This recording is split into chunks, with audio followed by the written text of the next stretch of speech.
and welcome, my fellow meta chasers, to Matchup Plus Plus, the C++ show that shows you how to stack up against the tournament meta for 40k.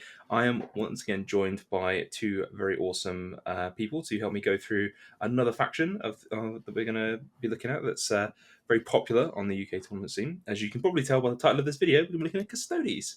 And I'm joined by Ed. What's up? And I'm joined by Tom. Hello. As we normally do, let's just get right into this thing. We don't have to muck around here on matchup. We just get straight into it. So, Adeptus Custodes. Let's go over the basics. So some stuff that we want to talk about that we're going to keep bringing up over and over again. Keep talking about that it's probably worth going over just so people know what we're talking about. So the first thing, so just things that just affect the matchup. So the first is the detachment rule, which is Aegis of the Emperor. So all Custodes units get a 4+ Fiona Pain versus mortal wounds, devastating wounds. We've got Arcane Genetic Alchemy, which is a 2 CP battle tactic, which is -1 damage in shooting or combat, and Unwavering Sentinels, which is fights first for a unit on objective, also 2 CP, but not a battle tactic. Those are the ones that come to mind for me when I think about Custodes, and I'm thinking about the matchup when I go into it. Is there anything else that you guys think is super obvious? That it's when you run face first into these that you lose the game every time. Yeah. I guess the other one to be aware of is Vigilant Ending. 1 CP, Res a Custodian model. You can only target each unit with it once per game. Happens in the command phase, gets you more primary, gets you a closer charge, gets your opponent's tiers. Yeah. And the ability to sticky an objective is relevant in the late game, in the command phase, and also, I mean, I say Custodes units already body the things that they hit, but the extra attacks on a unit that's taken damage is also, very killy. If you do happen to run something that might actually be durable enough to survive the normal stats of a Custodes unit, then that can catch you out as well. All right, let's go on to the stats then. So,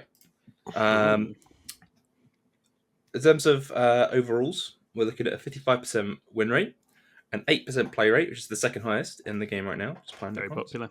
And 6 event wins, which is joint second in the game right now, once again, after Necrons. In terms of what they're performing best against, they have a 72% win rate against Chaos Knights, a 63% win rate against World Eaters, and a 63% against Space Marines. In terms of perform worst against, you notice I put 4 armies instead of the usual 3. That's because this is the only 4 armies that Custodes have a negative win rate against. They have a 50% or higher versus everything else in the game. So I just thought I might as well put it all on there. Yeah. The first is Tau Empire, which is 42%. Second is Grey Knights, 46%. Then we've got Black Templars at 44% and Blood Angels at 41%. What are you guys thinking with this? So if we start with the ones that are struggling with them, obviously World Eaters all in combat army going into something that has combat control, fight phase control and -1 damage is very, very tough for them. And the World Eaters fight on death, crucially, is a 4-up fight on death, which just isn't enough to guarantee good trades once you put the defensive buffs in as well. And if you notice, the only melee army to sneak into the actually good against them gets the big old 2 CP full fight on death experience, which helps it to deal with this. Chaos Knights, obviously, just big chunky boys with relatively low numbers of high quality attacks. Having played both armies, Chaos Knights have pretty good profiles into Custodes, but they don't have the defense because they can withstand shooting pretty well, but they fall over to any dedicated melee army. Yeah. And Custodes, God, they're a dedicated melee army. Custodes are a melee army masquerading as an all-rounder with primary control, but they're a melee army because you want to stand in the middle of the board and stand at your opponent's objective. So they really struggle there. Space Marines is interesting. I don't know that I think that they're that high favoured into them, as opposed to Space Marines being very disparate and played by... I think what we're seeing is the dilution effect, right? If you look at the 2 actual specific chapters that people actually run competitively, they're both actually good against them. And probably what we're seeing is the generics bouncing off things because that's what players running generic Space Marines do. Yeah. I think Ironstorm probably do well into Custodes, out of all them. Stormlance Wolves, Custodes have the tools to deal with it. Which is, I think, one of the few armies that do in terms of the actual pressure they put down. Completely. And then if we look at what's good into it, it's stuff that either doesn't have to engage it, which I think is the first 3, I think Tau, Grey Knights, Black Templars can pick it off, damage it, chip away at it over time with good shooting. Don't have to get too close to it. And then Blood Angels, it's just the Inferno pistol plus loads of attacks plus fight on death. It's just those bricks are going to melt. At least a few of them are going to melt to Death Company, basically, at which point Custodes players are going to struggle to control and manage the game and to score, because Blood Angels are also good at scoring and getting around the board. Yeah, I think a note here, I expect from what I've played, matchup into Tau, the new Tau Codex is actually more favoured towards Custodes. Interesting. It is, yeah. Because you don't have that one brick that can delete an entire Warden squad every turn and then be safe. That's gone away. Now there's not really any hard answers to the Warden bricks, I think, so I feel quite comfortable going into the new Tau matchup as Custodes. Yeah, the new Tau Index is a lot more reliant on stuff like breaches, which aren't as good, or missile sides, which are also again not as good. Just before we go on from here, the two that aren't on here, and there is bias because I've recently played them both. I think at the top level, the two armies that you really want to look out for are Imperial Guard, because they can deny you the space, make it very difficult to get to the Manticores. Manticores are super efficient into Custodes. They will just kill models from out of line of sight. And then Hypercrypt Necrons are incredibly good, because they have... Custodes are great if your opponent wants to stand in the middle of the board and play a fair game. But if they can just pick up shooting units, get around the board, find angles, unless you're playing on a very dense terrain format, it's very difficult to deal with. Yeah. And I think it's actually that proliferation of quite strong shooting armies with good mobility that is the only thing that's stopped them being the top of the game in recent times, right? I think if we look at the stats, the stats are very good, and that's with them having a bunch of matchups in the higher ranks of the game that are very bad for them. So I think that demonstrates that as far as combat armies go, with the exception of Blood Angels, Custodes pretty much have the game on lock with their current set of rules. Yeah. Would you like to know the win rates for Guard and... I mean, you can throw it. How representative will it be? Guard, and this is going to sound stupid, but Guard are genuinely really difficult to play well, because it's not the shooting; it's everything else around them. It's the other 1,400 points that you play that make them difficult to play. Don't tell me. I've been making this argument since day one. Probably the best army in the game, as you are aware. Anyway, hit me with that matchup. So Astra Mataram have a 43% win rate into Custodes. Yep. And then what was the other one you were looking for again? Sorry. Hypercrypt Necrons. That was it. I can look for that one. But while I do that, while I do that, fucking Grey Knights. I don't think we talked about why this is bad. Remember the change that happened on the datasheet? They got a pip of AP and ignores cover on the heavy side cannons. That is a strength 10 AP2 flat 3 damage gun that ignores cover. You know what that really likes? Anything that's like, Terminator and or Custode. Yeah. God, that's they can bip around profile. the board. They can attack you on several fronts, so you can't use the -1 damage, and it's just going to add up. Very similar to the Hypercrypt, being able to get those angles, but with way more effective shooting profiles. Yeah, it's Custodes don't have AP reduction at range, which is actually big because a lot of the equivalent sort of durability type builds are very heavy on that, right? 2-up save, -1 AP, but actually for Custodes, if you get to that AP2 ignores cover or AP3, they are just taking 4-ups, and then it gets very swingy for them very quickly. Yeah, it's a 53%. That makes sense. Into Necrons. Yeah, makes sense. Because Custodes are easier to play than Hypercrypt, but I think it's still favoured for Hypercrypt, so that I think checks out for me. I think that's right. Okay. So from what I'm looking at, Custodes makes sense that Custodes do the same thing they do, but better. Just put loads of OC in the objective. Yeah, the OC factor we didn't touch on, but that's big, right? Yeah. You can't just shove an armature on and take the point. And Worldy is, again, they're just very vulnerable to the kind of fight control that Custodes has. Which on the other side of the coin, the Blood Angels are not with their fight on death. Current Tau Empire, Riptides are still very good into Custodes because the -1 damage doesn't affect them. Yeah. So they can just keep killing in the sense that it doesn't prevent them from one-shotting a model with each failed save. They're also quite efficient into a Warden brick if they've popped the Feel No Pain, because if you go for your once per game Dev Wounds, they're still getting a Feel No Pain, but they're losing that for a pin fun, which maths out quite well. So that all makes sense. Black Templars, I think, is just an incredibly efficient shooting army. I don't think this will be the melee version. I can't imagine the melee. Yeah, I have to imagine it's mostly Ironstorm. It'll be the lots of Car park. Yeah, gladiators. That's the one. Predators. Predators are really good in this. Too. Yeah. Getting to AP2, shooting against them, especially if you've got a way of making sure they're not stood in cover. There's some interesting vindication here, Jack, because one army that anecdotally I'd heard touted as good into Custodes was Death Guard, but Death Guard's not here. I can find that information for you. Yeah, I'd be interested to see. So why would you think Death Guard? I think the rationale was that the save reduction, the fight phase control they have, and Mortarion as an ignore modifiers was all stuff that Custodes don't like. But I think my overwhelming sense was that actual Death Guard output is still too anemic to really deal with big blocks of Custodes on the offensive. Yeah, I think especially because a lot of lists I've seen have dropped Morty now. Well, yeah, he doesn't make it into half, maybe more of the builds anyway. Yeah. So that's not giving you your. But something that does go in is Brigands, and I'm not super jazzed about Brigands against Custodes. No. AP1 at range becoming AP2 if you're the closest target is good, but your opponent has a chance to game that and make it very difficult for you. And a couple of melt shots just isn't enough. No, it's 54% for the Custodes, which is fairly close by. So they've got a game into it then. Yeah, but it's not working out enough. Okay. Custodes are at this point in the sort of data slate, like in the meta process, they've got a lot of games. They've got over 2,000 games with the Custodes now, so the data seems like fairly reasonably reliable. Yeah. I'd estimated them for 57, so I'm not a mile off. When Custodes get buffs, there is always a big surge in enthusiasm, and that's happened. But I think what we have seen is that the very best players who are seeking just that all the way to the end run with an army don't back them to get there at the moment. And I think this data pretty much indicates why that is. Okay. So moving on to the most wanted. So these are the 5 most popular / successful units in the Custodes at the moment. So these are the top 5 that are in 4-1 lists.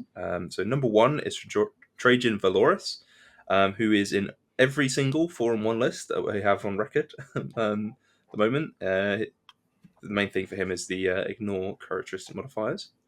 The Custodian Wardens are in 98% of 4-1 lists, with their -1 to wound and their 4+ feel no pain for a round. We've got the Blade Champion in 93% of 4-1 lists for the old advance and charge. We've got Custodian Guard with their reroll to wound in 92% of 4-1 lists, and the Callous Assassin with the Lone Up, Uppy Downy, Objective, Doer in 72% of 4-1 lists. I know it's not a Custodes unit, but it is the 5th most popular Custodes unit and successful unit in Custodes list. Sorry, it's such a no-brainer, isn't it? In an Imperium army, just and it shores up your cards. It's by a considerable margin, so it's worth bringing up.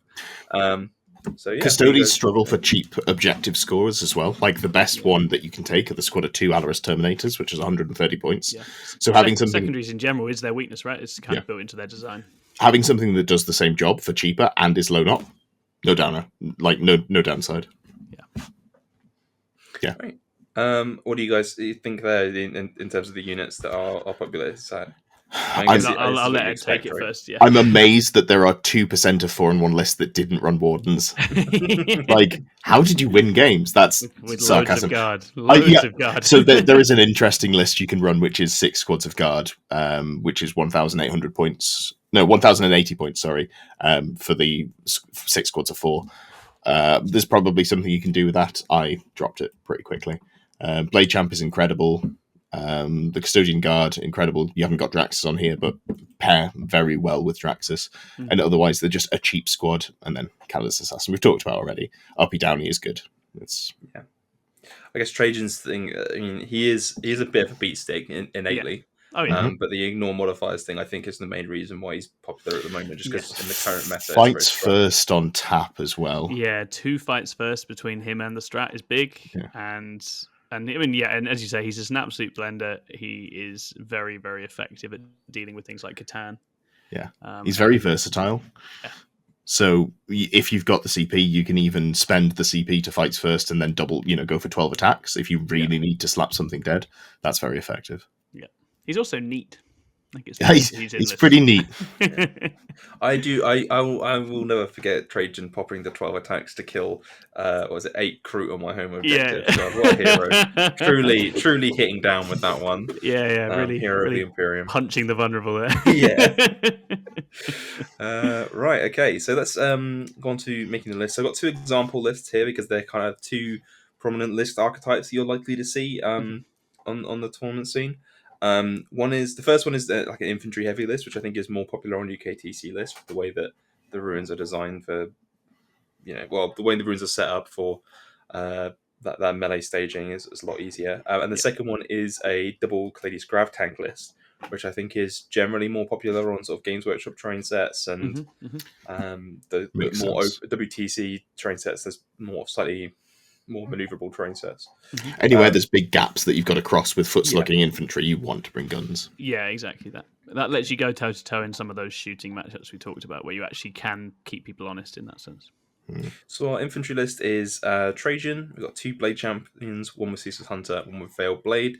Ceaseless Hunter being the fallback in charge, and you get a reactive move. Yeah, reactive move, which is obviously really scary on a brick. And then Veiled Blade is a combat buff. Nice one, that.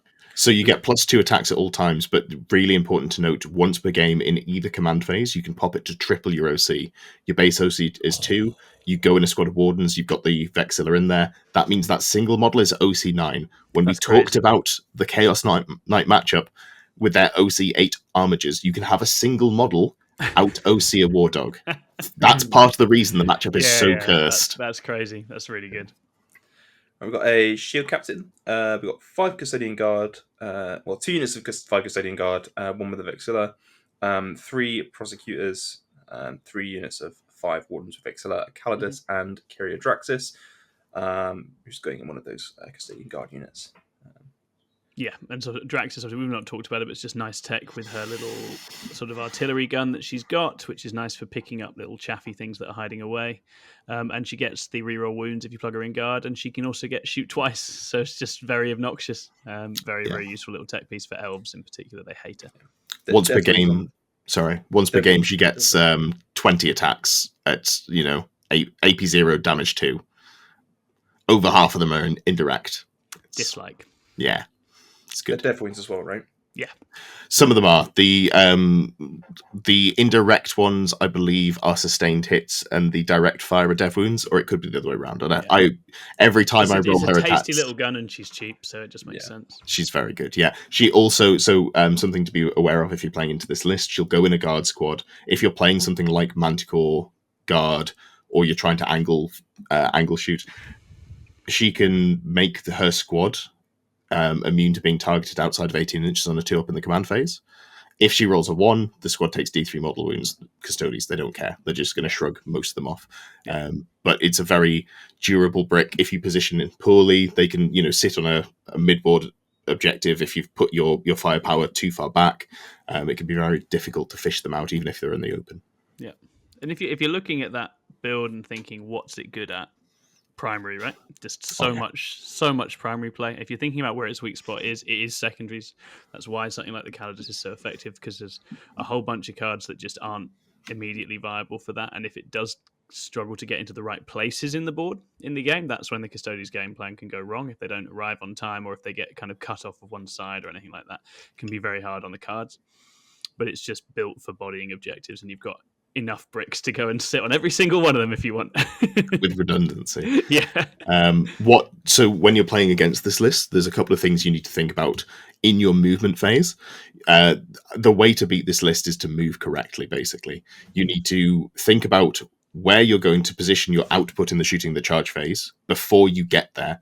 Your opponent will be popping their Feel No Pain when you try and overload damage into a unit. If you can set up your shooting units to threaten multiple Warden bricks, then they have to pop it on all of them. Otherwise, you just shoot the one that, hasn't popped its defensive ability. You also need to think about where your opponent's going to rapid ingress. If they're playing Custodes competently, they will be rapid ingressing on turn 2. Yeah. One of those advance and charge bricks will come in that little pocket that you've left that all of your guns can't quite see. Or if you're a melee army, sorry, just play next game, because they'll come in 12.1 inches away from you. Yeah. So you've got to pre-plan where they can come in. If you've got cheap units to screen out the board, really good use of them. Next list we got here is a double Claudius list, as mentioned. It's got Trajan, a Blade Champion again with Ceaseless Hunter, very popular pick. Seal Captain with an inspirational exemplar, which I assume because there was 10 points left. 5 Custodian Guard, 3 Alaris Terminators, 2 Grav Tanks, as mentioned, 2 units of 5 Wardens of Exilers, 4 Vigilators, 4 Witch Seekers, and a Catalyst Assassin. Yeah, a little bit more flexible this build, right? But a little bit more anemic at doing the main thing Custodies are good at doing. The way I heard this list described was it is worse into the good matchups for Custodies, but better into the bad matchups. And that is 100% what it's doing here. Gives you more than you lose in the bad matchups than you gain in the good matchups. Yeah, I'd agree with that. I find Caladius harder to play around because they are really good in terms of their output. Their output is really good. They're not easy to kill either. And I think as soon as you're up against Custodius where it's just guys on foot, I mean, it's absolutely a personal bias from the armies I've been playing lately, but I've got a speedy transport army. I'm like, okay, that's fine. I can speed around. I'm okay. I don't need to panic about sticking things out in ways I wouldn't otherwise. So yeah, very, very effective. And I do like Alaris just again for that ability to have full-on deep strike for, again, potentially rapid ingress and then the redeploy with their jump up, jump down. They're a very flexible little unit. And again, if you leave any kind of weak spot, they're there and they're very obnoxious to remove. Right. They've got really good output as well. They do really good output. Rerolling all wounds against vehicle, monster, and character units. Emphasis on the character. Their shooting will pick up a surprising amount of models if you shoot them into something that's got a character attached, which in 10th edition is a lot of things. Yeah. Alaris is they're my favorite unit in the Custodies book. Yeah, they're very cool. good. They're very, very cool. Right. Okay. So tips and tricks. This is the section where we just go over everything else that we haven't covered. So things you need to watch out for if you're playing against Custodies. The first one I've got here is that the Warden 4++ must be declared at the start of the phase. Which that's a big one. We've got Unwavering Sentinels can only be used on a unit that's on an objective. Yep. So fight phase requires them to be on the point. They can't just pop it anywhere on the board.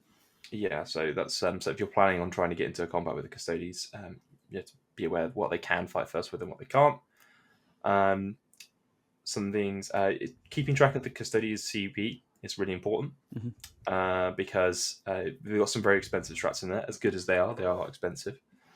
The ones that are going to ruin your day cost 2 CP. Yeah. Fights first, -1 damage, interrupt. Yeah. If they have 4 CP, and be they scared. should be waiting for that. If they're not waiting for that, they're doing it wrong. So one of the good ways to deal with Custodies, if you can, is pressure them really early. I like playing for sort of turn 2, bottom of turn 2, beginning of turn 3, if I can, potentially. So you've got those CP stockpiled. If you can tax your opponent's CP, if you can get an angle on the Wardens with some Hell Blasters or whatever, make them spend the CP early. That's a very effective way to sort of limit the resources a Custodian player can bring. Because if they can bring all the resources, they're probably going to win the fights. Yeah, from a melee army perspective, that actually means that, hitting them in the mouth turn 1, if you can get into, especially the non-Warden units that can't mitigate it, that's a big deal. So Rob and I and Drukari testing in games have identified that you can move the raider, get out and hit one of the bricks if it's on the line turn 1 on quite a lot of deployments. And that's really good because then they're down a brick and that makes your life a lot easier. You're trading that unit. You can't do anything to save it. But it's still very helpful at pinning them back on a side and getting some damage through before they have all the things that make it difficult for Drukari. Okay. And then something you mentioned that's worth knowing, you mentioned earlier, is the Custodian units with unending vigil. What was that the one? I believe so, yes. Vigil unending. Vigil unending, right. It allows them to return an infantry model to their units, which is just opens the door for a lot of shenanigans, right? So you can resurrect models on an objective to flip primary. You can make your unit further forward, so was it add like 4 inches of movement, something like that? It's pretty bad, yeah. Yeah, it's 2 inches of movement, 2 inches of coherency, and which, because you're only ever going to be running squads of 6 models, you're always able to stretch the full coherency out. And then it's a 40 mil base, which is 1.5 inches. So you're getting 3.5 inches, which is usually enough to get 4 inches closer because you've got to be within an inch for charging. Yeah.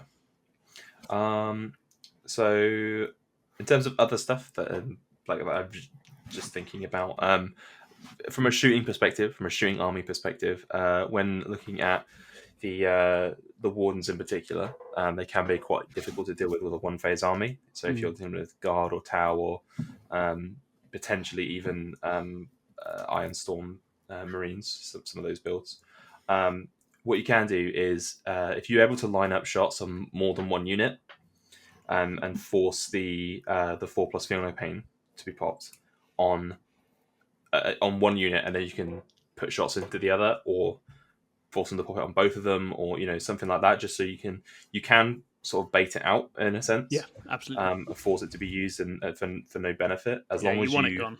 Yeah, as long as you have some other efficient place to put your damage output.